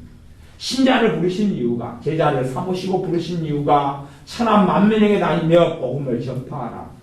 사도행전 1장 8절에 오직 성령이 너에게 임하시면 너희가 능력을 받고 권능을 받고 예루살렘과 사마리아와 온 유대와 땅끝까지 이르러 내 증인이 되라. 하늘과 땅의 모든 것을 내게 주셨으니 너희가 아버지와 아들과 성령의 이름으로 제자를 삼아 내가 너에게 가르쳐 분부한 모든 것을 지키게 하라. 내가 세상 끝날까지 너희와 항상 함께 있으리라. 마지막으로 마태복음 28장에 주님께서 하시고 당부하시고 승천하신 그 말씀을 잊어버립니다. 왜 신자가 성령께서 임하시고 능력을 받아야 되는지를 잊어버립니다. 증인되게 하기 위해서 그렇지요. 왜 신자가 원하는 그 은혜를 누리지 못하느냐? 그것은 영혼 구원의 중요함을 잊어버렸기 때문에 그렇습니다. 나만 구원받고 살려고, 나만 평안하고 나만 복을 누리고 살려고, 정말로 그 중심에가 영혼 구원이 있다는 것을 까먹었기 때문에 그렇습니다. 정말 많이 까먹습니다. 정말 많이 까먹어요. 우리는 옛날 주님이 말씀하신 대로 하면 세리처럼 살기를 원합니다. 나를 사랑하는 사람만 사랑하고 나를 대접하는 사람만 대접하고, 그리고 나에게 악하게 하는 사람은 꼴도 보기 싫어하기를 좋아합니다. 하지만 우리가 세리하고 다르게 살아야 될 이유는 내가 가서 만나게 되는 불신자가 주님께서 구원하시려고 십자가에 피 흘리신 그 대상이기 때문에 그렇습니다. 어떠한 악인이라도 주님의 십자가가 필요하기 때문에 그렇습니다. 어떠한 악한 자라도 우리 주님의 구원이 필요합니다. 어떠한 사람이라도. 그렇기 때문에 하나님의 자녀의 초점이 영혼 구원에 대한 초점에서 흐려져 버리면 향방이 없이 방향이 없이 살아가는 것과 같습니다. 성령님은 어떤 사람에게 충만히 역사하시느냐 그러면 영혼 구원의 가치를 알고 있는 사람. 주님이 이 땅에 오신 목적이 잃어버린 자를 찾아 구원하려 함이다 그랬어요.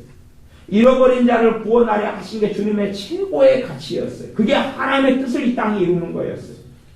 너희는 그의 나라와 그의 의를 구하라. 그게 뭐겠습니까 도대체? 하나님의 나라가 이루어지고 하나님의 의가 이루어지는 게 뭡니까? 하나님을 알지 못했던, 하나님을 떠났던 사람이 하나님께 돌아오는 것이고, 주님을 알지 못했던 사람이 그의 죄를 깨닫고 영혼의 구주 되신 주님께 돌아오는 것이지요. 그렇기 때문에 우리가 영혼 구원에 대한 열정을 잃고 열망을 잃어버리면 성령의 역사는 식어가고 약해져가요.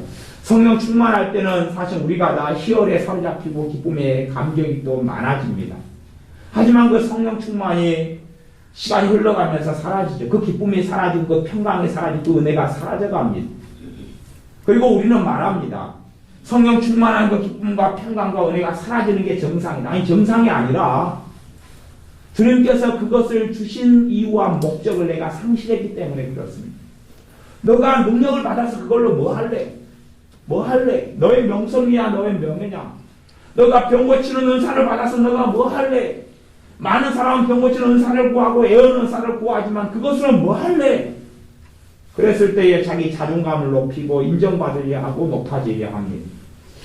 하지만 그 모든 성령 은사의 가치는 영혼 구원에가 가장 최고의 가장 큰 가치가 있습니다. 물론 그것만이 아니라 이제 내일 말씀을 다루게 될 때는 주님과 동행하는 삶에 대한 신자의 가치, 신자의 푯된 목적에 대해서 또한 나눌 것입니다. 하지만 그것보다 더 선결되는 것이 영혼 구원이기 때문에 오늘은 그거에 대해서 이야기를 좀 말씀을 나누는 것입니다. 주님의 최고의 목적이 영혼을 구원하러 오셨다 그렇습니다. 그것을 잃어버리면 안 됩니다. 영혼이 구원받아야 되는, 잃어버린 자가 찾아져야 되는, 그리고 찾아지는 데 있어서 주님께서 우리를 사용하셔야 되는 그것을 잊어버리면 안 됩니다. 절대 그것을 잊어버리면 우리의 삶은 무너지고 절망 속에 들어갑니다. 우리가 주님과 거리가 먼 사람, 내가 구원받은 그 감격과 은혜를 잃어버린 사람의 자리에 내가 들어가기가 쉽습니다. 우리에게 기도의 제목이 있다면 그런 기도가 있어야 할 것입니다. 구령의 열정, 영혼구원의 열정을 다시금 일으켜 주십시오. 우리가 더 좋은 우리의 가치는 민주주의가 아닙니다. 저는 이 한국 땅의 하나님 주신 민주주의에 대해서 너무 감사하고 가치 있게 생각합니다. 그리고 종북주의 좌파에 대해서 정말로 어떨 때는 적개심과 분개심도 가지고 있기도 합니다. 그러나 이 땅의 자유가 얻어져야 하고 북한의 우리의 동포가 자유를 얻어야 하는 이유는 그들이 주님을 만나야 하기 때문에 그렇습니다. 그들이 자유롭게 살아야 되는 것 때문이 아니라 그들이 더 좋은 걸 먹고 더 좋은 걸 마시고 굶주려서 죽지 않고 북한의 아이들이 죽지 않고 굶주리지 않는 것이 목적이 아니라 그들이 치유되고 건강하게 사는 게 목적이 아니라 그들이 주님을 만나야 되고 주님에 대해서 들어야 하기 때문에 그렇습니다.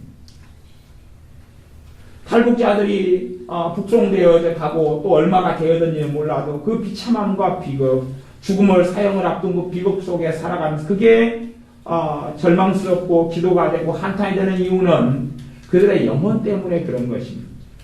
그들이 자유를 잃기 때문에 고문을 당할 거기 때문이 아니고 그들의 영혼 때문에 그렇다는 이야기입니다.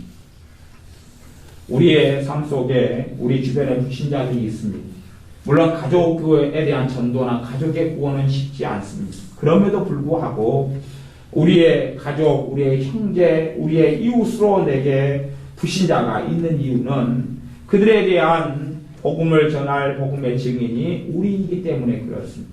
내가 회사에 나가면 불신자가 내 주위에 있는 이유는 그들의 복음에 대한 선교의 사명을 내가 감당해야 되기 때문에 그렇습니다. 어떠한 방법 방식으로라도 물론 이 전도에 대한 이야기를 하려면 꽤 복잡하고 꽤 다양하기도 합니다. 쉽지 않은 일이기 때문에 그렇습니다. 무엇보다 전도가 어려운 사람이 제 스스로도 전도는 정말 어려운 일이기 때문에 그렇습니다. 그리고 사실은 내가 예수의 복음을 전한다는 게 정말 어려운 이유가 있습니다. 왜냐하면 어떠한 불신자는 이 세상 신이 그를 미혹하여 사로잡고 있기 때문에 그렇습니다.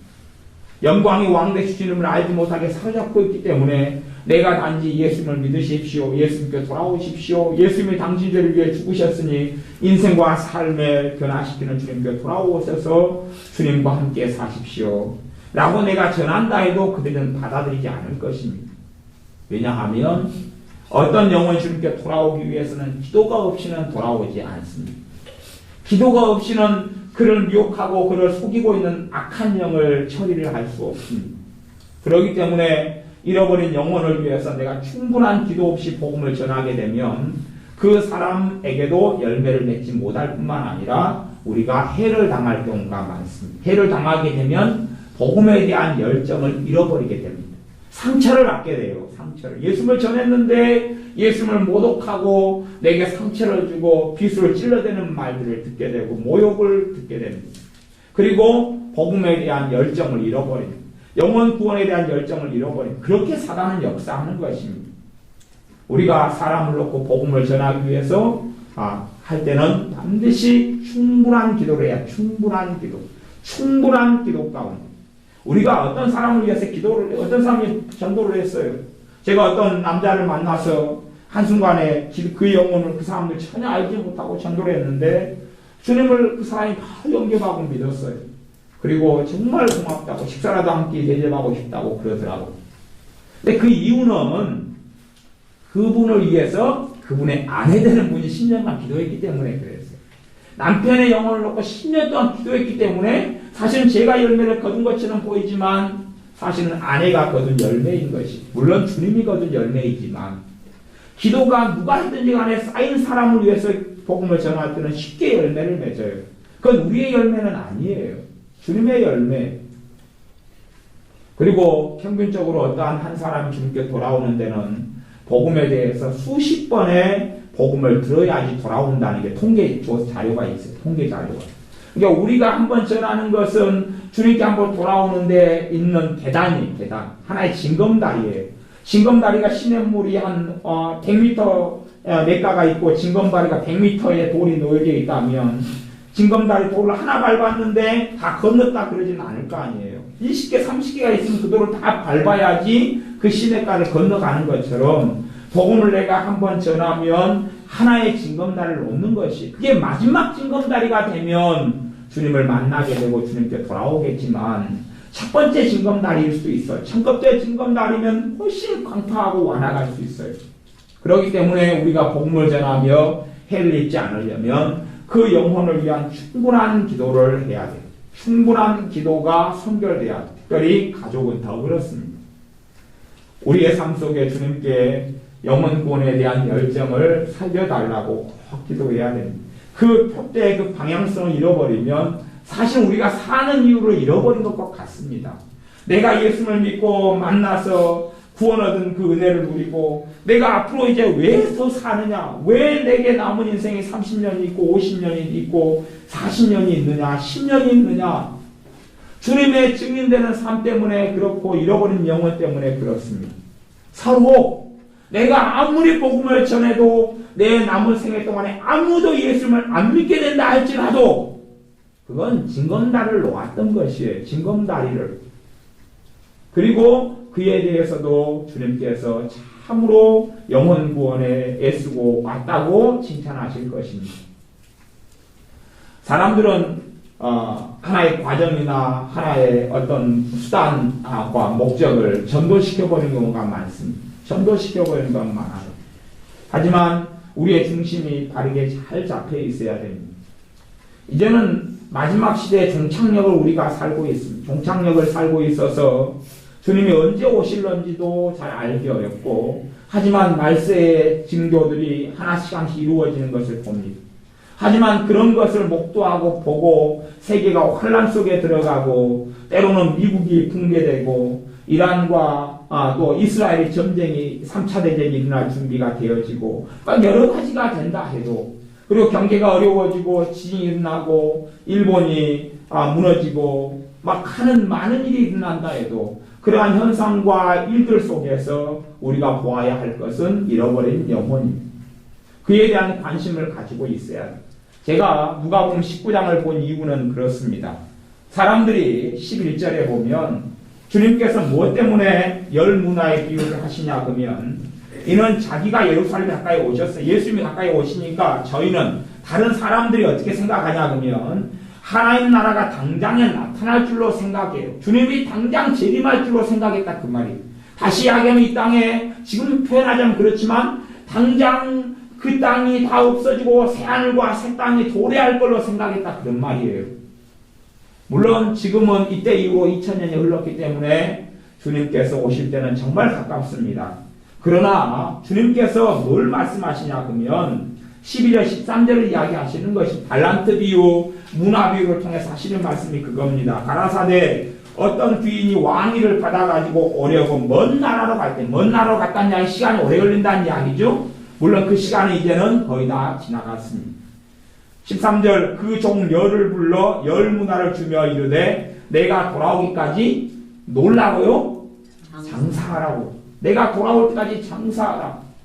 신자의 장사가 뭡니까? 잃어버린 자를 찾아 구원하는 것입니다. 잃어버린 자를 찾는 것이 신자가 해야 될 장사입니다. 초점은 그것이 너가 돌아올 때까지 하늘만 쳐다보고 주님만 기다리고 있으라 고대하고 있으라 그게 아닙니다. 주님의 휴거만 바라보고 하늘만 쳐다보고 있으라가 아니고 장사하라 그것입니다.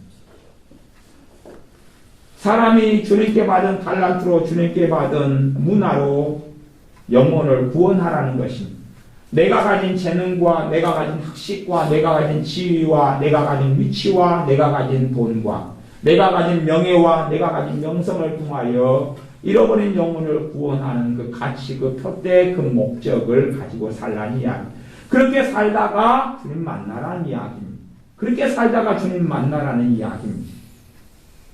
열처녀 비유를 이야기하자면 다섯 처녀, 지혜로운 다섯 처녀와 미련한 다섯 처녀가 있습니다. 그리고 미련한 다섯 처녀는 기름을 준비하지 못했지요. 지혜로운 다섯 처녀는 기름을 준비했습니다. 그 기름은 대부분의 어떤 성경 해석학자들이 동의합니다. 성령님의 기름 부으심이고 성령 충만이라고. 그래서 지혜로운 다섯 처녀는 성령 충만해서 혼인잔치에 들어가서 주님 만났고 미련한 다섯 처녀는 주님을 기다렸으니 그들도 신자라는 이야기죠. 하지만 주님의 혼인잔치에 들어가지 못했습니다. 그런데 거기에서 주목할 것은 성령 충만인데 왜 성령 충만이 임하느냐 하는 것을 이해를 못한 것입니다. 그것은 빠져버린 것이에요. 왜 성령 충만이 필요하느냐? 사도행전 1장 8절로 왜 성령께서 권능으로 임하시느냐? 사도행전 2장에 왜 오순절이 있느냐 하는 겁니다. 오순절을 통하여 이 땅에 무슨 일이 벌어졌느냐 하는 것입니다. 오순절을 통하여 무슨 일이 벌어졌느냐? 오순절을 통하여 복음이 전파되기 시작했잖아요. 사마리아의 오순절을 통하여 사마리아의 사람들이 빌립기 사람의 전도를 듣고 사마리아에 다시금 오순절이 나타났죠. 베드로와 요한의 안수를 통하여. 그리고 사람이 변화돼 가고 사마리아 사람들이 복음의 증인으로 달라져 가기 시작했습니다.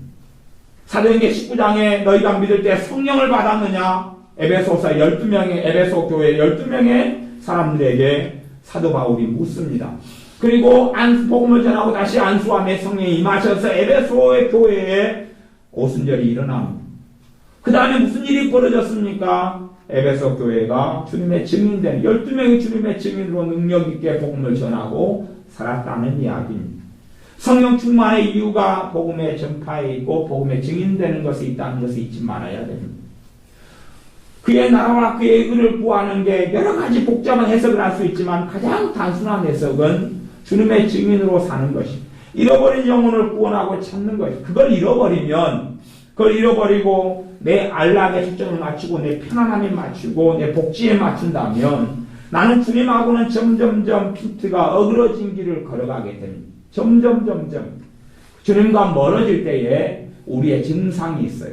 내가 주님과 멀어지게 되면 있는 것이 있어요. 신자들의 가장 큰 특징을 하나를 꼽자면 신자의 특징을 하나를 꼽으면 신자의 특징은 평안이라는 단어로 정의할 수 있습니다. 신자의 가장 큰 특징은 평안입니다.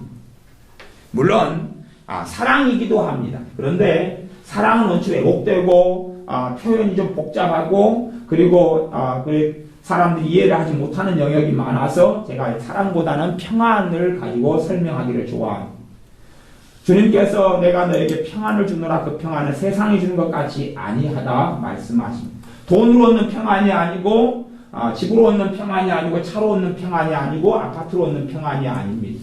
사회적 지위와 명성과 좋은 음식으로 얻는 평안이 아니라 주님께로부터 온 평안.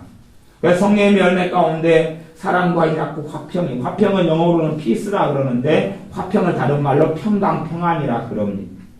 하나님의 평강이 너희를 주장하게 하라.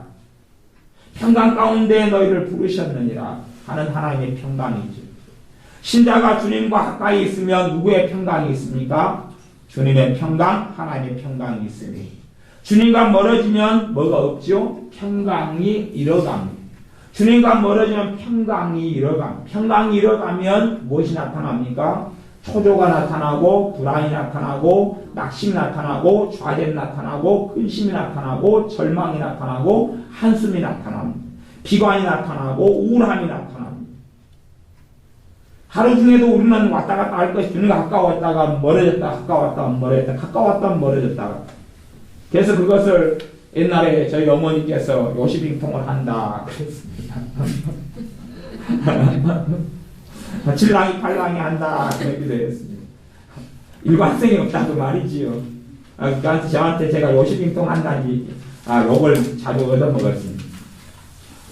더 심한 욕도 있습니다. 영자 돌리네 욕도 얻어먹고 살았습니다. 장티무스 콜레라죠. 어쨌든 여러분의 삶 속에 내가 평강을 잃어가면 아셔야 됩니다. 주님과 멀어졌구나. 평강을 잃어가면 내 생각이, 내 감정이, 내 마음이 주님과 멀어져 갔구나. 평강을 잃어가면. 그렇기 때문에 하나님의 말씀은 평강, 하나님의 평강이 너희 마음을 주장하게 하라 그랬습니다. 그 책임은 누구에게 있습니까? 100% 나에게 있습니다. 100% 나에게. 평강이 있느냐 없느냐가 내가 주님과 가까우냐 뭐냐를 이야기하는 것입니다. 사실은 어떤 면에서는요, 주님은 주님의 길을 가신다고 봐야죠. 주님은 주님의 길을 걸어가는 거죠. 사람들은 그걸 원하는 것 같아요. 자기 길을 걸어가면서 주님 나와 함께 해주세요. 그러면 주님 나와 함께 해주세요. 그런데 주님은 거꾸로 내가 내 길을 걸어가고 있으니 너가 이 길에 동참해라 그럽니다. 아까 제가 말씀드렸던 마태복음 28장의 말씀을 보면 아버지와 아들과 성령의 이름으로 세례를 주고 내가 너희에게 가르쳐 분부한 모든 걸 지키게 하라 그랬고 복음의 증인되라는 이야기죠. 그러면서 마지막 구절에 세상 끝날까지 내가 너희와 함께 있는다 그랬습니다. 그건 무슨 말씀이냐 그러면 주님의 증인으로 살아갈 때에 그 자리에 주님께서 함께 하신다는 이야기입니다. 물론 신자와 함께 하신다는 일반적인 것으로 해석할 수 있습니다만은 본문의 문맥적인 이야기로 하자면 주님의 증인으로 살아갈 때에 주님께서 거기에 함께 하신다는 이야기입니다. 주님께서 우리와 함께 하시는 삶을 살려면 내가 주님과 함께 있고 내가 영혼 구원의 가치와 그 중심성을 잃지 않고 있어야 됩니다. 우리에게 영혼 구원, 구령의 열정이 회복되도록 꼭 기도하셔야 됩니다. 한 나라, 한 영혼, 한국 민족, 또한 지금의 도시화된 이 사회에 일본, 아프리카, 어떤 나라, 중국 나라들을 붙잡고 기도해야 됩니다. 우리가 할 수 있는 게 없게 느껴진다면 그래도 가장 최고의 주님의 일하시는 방법인 기도가 있습니다. 내가 할 수 있는 게 정말 없는 것처럼 느껴지고 나이가 너무 들고 내 삶에 여유가 없다면 기도로 하나님 일을 할 수 있습니다. 하나님은 기도를 통해 일하시기 때문에 추수하는 주인에게 청하여 추수할 일꾼을 보내달라고 기도하라고 주님께서 요청했습니다. 주님께서 알아서 추수할 일꾼들을 보내버리시면 기도하라고 요청할 일이 없지요. 우리가 기도하면 추수할 일꾼을 주님께서 10명을 보내실 겁니다. 세우시고 보내실 겁니다. 우리가 더 기도하면 주님께서 20명을 세우실 겁니다. 우리가 더 기도하면 주님께서 100을 세우실 겁니다. 그리고 보내실 겁니다. 우리가 더 기도하면 1000을 세우시고 보내실 것입니다. 사실은 저는 이 땅의 부흥 오기를 기도하는 사람입니다. 하지만 제가 신학적으로는 부흥이 이 땅 전 세계를 휩싸이는 부흥이 있다는 것은 인정하지도 않고 믿지도 않습니다. 왜냐하면 세상이 점점점 죄로 관영해져 가고 점점점 신자든 불신자든 하나님께로부터 더 멀어지고 있기 때문에 부흥은 하나님과 가까워지고 동행하는 것이 그분의 영광 속에 들어가는 것인데 거룩하지 못한 자들이 어떻게 거룩하신 주님과 함께 살아가는 부흥의 여정 속에 있겠느냐 하는 것입니다. 그럼에도 불구하고 부흥을 기도합니다. 왜냐하면 부흥의 역사 속에 한 사람이라도 구원받기 때문에 그렇습니다. 부흥의 현장과 자리 속에 1970년, 80년에는 필리핀의 부흥이 있었습니다. 필리핀의 부흥이 있어서 그때 굉장히 많은 사람들이 주님께 돌아왔습니다. 아르헨티나의 칼로스 아나콘디아를 통한 놀라운 축사 부흥이 일어났었습니다. 그리고 상상할 수 없이 많은 칼로스 아나콘디아라는 그 사업가를 통해 주의 종도 아니고 목회자도 아닌 보통 사업가 사장님을 통해서 축사, 귀신을 쫓아내는 것을 통해서 놀라운 부흥이 일어났습니다. 그리고 아르헨티나를 휩싸였습니다. 물론 오래된 이야기는 아닙니다. 우리나라로 100년 넘는 이야기는 평양 대부흥이 있었고 인도에 대부흥이 있었고 중국에도 부흥이 있었고 일본에는 작게 있었고 또한 각 나라마다 하나님의 놀라운 부흥이 또 아프리카는 나이나에게 본케 목사님을 통한 놀라운 부흥들이 있어 왔습니다. 뭐 우리나라 조영기 목사님이 외국에 사역을 하고 선교를 할 때 되면 그런 큰 많은 사람이 하나님께 돌아오는 역사가 있었습니다. 물론 통계적으로는 10명이 주님께 돌아오면 3년 뒤에 남는 사람은 2명이 남습니다. 10명이 주님께 돌아오고 예수를 믿는다고 고백하면 3년 안에 8명은 다시 세상으로 돌아갑니다. 하지만 2명 정도 평균적으로 남아요. 그래서 교회에도 새로운 신자가 등록하면 인자 믿는 신자가 등록하면 정착률 자체를 확인하고 보는데 그게 많아야 20% 밑에가 됩니다. 그럼 이상한 일이 아닙니다. 하지만 누군가는 왜 그들이 떠나가느냐 하면 그들이 주님에 대해서 관심이 없기 때문에도 그렇겠지만 어린아이는 혼자 살 수 없고 누군가가 기도하고 누군가가 돌봐줘야 되기 때문에 그렇습니다. 각자의 사명과 부르심은 다 다릅니다. 다 전도만 하고 살 수는 없지만 그러나 그 영혼을 지키고 유지하고 그 아이를 돌봐주고 지키는 것을 또한 신자가 해야 됩니다. 그것이 전체가 영혼 구원이라고 이야기하는 겁니다. 한 사람이 주님께 돌아와 주님을 의지하고 주님을 믿고 신뢰하고 따르다가 신앙의 여정을 살다가 주님을 만나는 것입니다. 주님을 그렇게 만나는 것입니다. 시대가 갈수록 복잡해져서 주님을 갈수록 교회가 많이 떠나기 때문에 심지어는 어떤 장로님을 보면 30년간 장로님을 했는데 돌아가실 때 보니까 믿음을 버려버리고 종교인이 된 경우도 있었습니다. 권사님인데 20년 가까이 권사님으로 지냈는데 그렇다냐 신앙의 20년 권사님이니까 그 앞에 믿는 것은 한 30년 믿었죠. 도합 한 50년 되는데 돌아가실 때는 불신자의 상태가 돼가지고 돌아가신 경우들이 있었습니다. 하나님 일, 교회, 사람, 조직체는 있었는데 주님을 섬기지 않고 사람을 섬기고 살아갔던 거지요. 그 안에 명예를 쫓고 명성을 쫓고 주님은 사라져버린 사람들도 있었습니다. 사실은 갈수록 그런 사람들이 더 많아지는 것 같아요. 갈수록 더 많아져요. 성령님이 그곳에 임하에 계시는 역사하시느냐, 인지하시느냐, 주님이 기뻐하시느냐, 그런 건 별로 관심이 없고, 그냥 형식적인 예배나 형식적인 모습만 사실은 이제 갈수록 더 많아지는 게 한국의 교회입니다. 그럴수록 우리가 한국에 있는 교회를 위해서 더 많이 기도해야 되고, 더 많이 기도해야 되고, 왜냐하면 불신자를 위해서 그들이 구원받기도 기도해야 되지만 어찌됐든 그들이 신자인 한은 그 안에 성령님께서 역사하실 거 아니에요. 다시금 바른 방향 바른 자리에 서도록. 한국교회를 비판하려면 얼마든지 많이 비판할 수 있습니다. 하지만 비판의 문제가 아니라 한국교회를 끌어안고 주님은 그렇게 물으실 겁니다. 너가 한국교회를 끌어안고 울고 있느냐고 물으실 겁니다. 큰 교회 목사님이 비판하려면 얼마나 비판할 수 있습니까?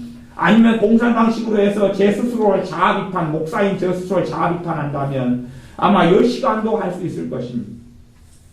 문제는 누구를 비판하는 게 아니라 그들의 영혼을 끌어안고 기도하고 있느냐를 주님께서는 그걸 아마 물으실 겁니다. 우리에게 필요한 것은 사실은 때가 더 어두워질수록 기도가 필요합니다. 잃어버린 영혼을 위해 기도가 필요하고 나라를 위해 기도가 필요하고 교회를 위해서 기도가 필요합니다. 점점점 기도가 필요한 때가 되었습니다. 우리의 관심이 잃어버린 영혼에 대해서 눈을 돌려버리면 나하고 주님과 관련이 없다는 것도 기억해야 됩니다. 돌려버리면 잃어버린 영혼에 대한 간절함과 애통함과 눈물이 내게서 없어져 버리면, 잃어버린 영혼에 대한 관심이 사라져 버리면, 내가 잃어버린 영혼 불신자가 내게 안 좋은 말 하는데 내가 참는 이유는, 내가 그를 용서하는 이유는, 때로 용납하는 이유는 그의 영혼이 구원을 받아야 되기 때문에 그렇습니다. 그 이유입니다. 내가 힘이 약해서 참는 게 아니고, 내가 그가 상사하기 때문에 참는 게 아니고, 그의 영혼이 구원 받아야 되기 때문에, 정말로 내게 악담하고 험담한 사람에게 내 커피를 한 잔 더 뽑아주고 웃는 얼굴로 인사하는 이유는 그가 구원 받아야 되기 때문에, 그 영혼을 위해서 주님이 오셨기 때문에 그렇습니다. 한편 강도 같은 사람, 양편에 있는 두 강도 같은 사람, 아마 주님께서는 한편 강도가 구원받기만을 원하시지 않았고 양편에는 두 강도가 다 구원받기를 원하셨을 것입니다. 그러나 한 강도만 구원받았습니다. 주님께서는 두 강도를 위해서 다 십자가에 죽으셨습니다. 그러나 한 강도만 주님의 십자가의 대속이 효력이 있었고 구원하는 은혜가 있었습니다. 우리는 강도 같은 사람을 때로는 만날 수 있습니다. 또 그런 사람도 많겠지요. 하지만 우리가 참고 기도해야 할 이유는 그의 영혼 때문에 그렇습니다. 사실은 우리도 믿기 전에는 강도 같은 사람이었고, 우리가 믿지 않았다면 지금 자리에서는 어떤 우리가 얼마나 험하고 어떤 얼마나 악하고 얼마나 강팍한 사람이 되었을런지 장담할 수 없습니다. 제가 전에 전두환 대통령의 험담을 좀 했던 일이 있습니다. 여러 번 험담을 좀 했어요. 막 욕을 했어요. 한참 욕을 80년대 후반이나 욕을 많이 했더니 성령님께서 제게 그런 감동을 주셨어요. 그런 말씀 하시는 것처럼 제게 느껴졌어요. 너가 그 위치에 있었다면 너는 그보다 더 악하게 살지 않았으라는 보장을 할 수 없다. 너가 그 자리, 그 권력을 가지고 있었더라면 너는 더 악했을 수도 있다. 그런 음성을 들려주는 것 같아서. 그리고 제가 제 입을 다물겠습니다. 입 닥치자. 그리고 그런 부분을 돌이키고 회개했습니다. 우리의 삶 속에 우리가 누구를 판단하기보다 그가 불신자고 주님을 알지 못하는 영혼이다면 그의 영혼을 끌어안고 판단보다 기도해야 될 것입니다. 왜냐하면 우리는 판단이 아니라 분별하는 사람이기 때문에, 그가 주님을 믿지 않고 주님께 돌아오지 못하면 영원한 심판이 지옥이 기다리고 있음을 알고 그 분별력을 가지고 있는 사람이 우리이기 때문에 그의 영혼을 정죄하고 판단하기보다 그의 영혼을 위해서 기도하는 것입니다. 우리의 삶 속에 불신자를 끌어안고 기도하는 것이 멈춰버리고 식어버리면 성령의 역사하심도 식어버립니다. 너희는 성령을 소멸치 말라. 성령님의 역사하심이 소멸되고 사라지는 이유는 내 마음 안에 잃어버린 영혼을 담고 있지 않으면 그렇습니다. 내 심령 안에 잃어버린 사람을 담고 있지 않으면, 내 기도 제목 속에 잃어버린 사람을 담고 있지 않으면. 왜요? 주님은 그렇게 잃어버린 사람을 구원하시려고 오셨기 때문에 그렇습니다. 우리의 기도 제목 안에 정말 우리의 급한 기도가 많을 것입니다. 하지만 잃어버린 영혼, 그런 나이 드시면 잃어버리면 언제 이 땅의 인생을 마감하는지 모릅니다. 언제 이 땅의 인생을 마감하는지 모릅니다. 농사 짓는 시절에는 차도 없고 비행기도 없고 기차도 없고 대형 사고나 참사가 없었습니다. 원자력이 없을 때는 일본의 대형 참사 같은 게 없었습니다만은 과학이 발달하고 시대가 발달하니까 대형 참사들이나 쉽게 사람이 죽어갑니다. 그렇기 때문에 오히려 더 죽음을 장담할 수 없는 시대가 되었습니다. 제가 아는 어떤 분은 임종을 앞두고 있습니다. 오늘 돌아가실런지 내일 돌아가실런지 다음 주 돌아가실런지 모릅니다. 다행히 감사하게도 80이 넘은 분인데 예수를 믿는 분이고 믿음이 있는 분이기 때문에 지금 식물인간 상태인데 곧 임종을 앞두고 있는 분이 계십니다. 몇 주 전에도 가서 기도해드리고 그 앞주에도 가서 기도해드리고 그렇게 왔습니다. 그런 사람, 그런 분은 믿었으니까 그러지만 그렇게 나이가 드셔서 평안하게 가실 수 있으면 몰라도 우리의 인생의 내일 일은 아무도 장담할 수 없다고 주님께서 말씀하셨습니다. 그러니 우리가 더 절박한 마음을 가지고 우리 주변에 있는 불신자를 위해서 반드시 기도해야 됩니다. 더 절박한 마음을 가지고 기도해야 됩니다. 저는 그렇게 봅니다.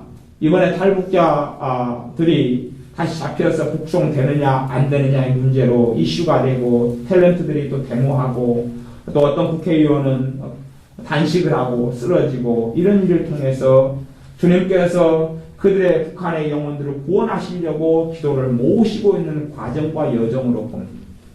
그리고 아마 많은 사람들이 북송되어서 죽고 고문당하고 대부분 또 굶겨 죽인다는 이야기도 있습니다. 그렇게 되어지는 과정 속에 더 많은 주님의 사람들이 단지 그들의 북송을 막는 문제가 아니라 그들의 영혼을 가지고 기도해야 되는, 핀트가 어긋나 버리면 사실은 기도도 별로 그렇게 효력이 없습니다. 핀트가 어긋나는 그들의 자유가 문제가 아니라 그들의 영혼의 자유와 영혼의 구원이 중요한 문제죠. 주님께서 원하는 기도는 사실은 그 기도입니다. 그들의 영혼이 구원받을 수 있도록, 북한에 있는 우리의 동족, 우리의 형제가 구원받을 수 있도록, 그들이 주님을 알 수 있도록. 사실은 사람들이 이해하지 못하는 것이 성경에 꽤 많이 나와 있는데, 너희가 어떤 사람의 노예로 부르심 받았느냐? 너희가 어떤 사람의 종으로 있느냐? 노예죠. 종은 노예입니다. 노예살이를 하느냐? 그대로 노예살이를 해라 그랬습니다. 북한 같은 곳에 사는 사람들은 더 암담한 노예 생활을 하고 있습니다. 하지만 왜 어떤 신자에게 노예 생활을 그대로 하라고, 그리고 악하고 좋지 않은 주인을 참아주라고, 때로는 그에게 복종하고 순종하라고 왜 그렇게 하느냐? 왜 그렇게 악한 주인에게 순종하고 따라주고 노예 생활을 해야 되느냐? 그 주인의 영혼 때문에 그렇다는 것입니다. 그 주인의 영혼 때문에. 물론 하나님의 말씀에 정확히 저촉되는 것은 따를 수도 없고 순종할 수도 없습니다만은 용납할 수 있는 것은 따라주고 섬겨주는 것. 어떤 로마의 군인이 오리를 함께 가자 그러면 심리를 같이 걸어가주는 이유는, 내가 오리를 걸어가면서 주님의 복음을 전할 때보다 심리를 걸어가면서 그 영혼을 위해 더 기도할 수 있고, 그냥 우럭 참고 오리를 심리를 걸어가주는 것 말고요. 그런 소극적인 그런 억압당하는 삶 말고요. 오리를 내 짐을 들고 걸어온다라고 로마 군인이 유태인을 끌고 주님의 사람 크리스찬을 끌고 갈 때에 주님의 사람이 내가 당신의 짐을 들고 내가 심리를 걸어가 주겠다. 그 이유는 그와 함께 있으면서 그 영혼을 위해 기도하고 복음을 전할 기회를 어떻게 하든지 얻으려고 그러는 것입니다. 그의 영혼을 구원하려고 그러는 것이지 단순히 인도 간디의 무저항 운동처럼 내가 참겠노라 하는 것이 아닙니다. 신자가 참는 이유는 영혼을 구원하기 위해 참는 것입니다. 신자가 견디는 이유는, 용납하는 이유는 그의 영혼을 어떻게 하든지 구원하려고 그러는 것입니다. 사도 바울도 그 열망으로 가득한 삶을 살다가 순교로 주님께 그의 생명을 드렸습니다. 우리의 삶 속에 영혼 구원에 대한 마음을 잃지 말고 다시금 불일 듯 이렇게 달라고 같이 기도해야 됩니다. 그리고 잃어버린 영혼을 위해서 자꾸 기도할 때에 불행의 열정을 다시 주님께서 주시고 그때에 성령의 역사가 우리 심령 속에 삶 속에 불일 듯 일어나게 될 것입니다. 기도하겠습니다.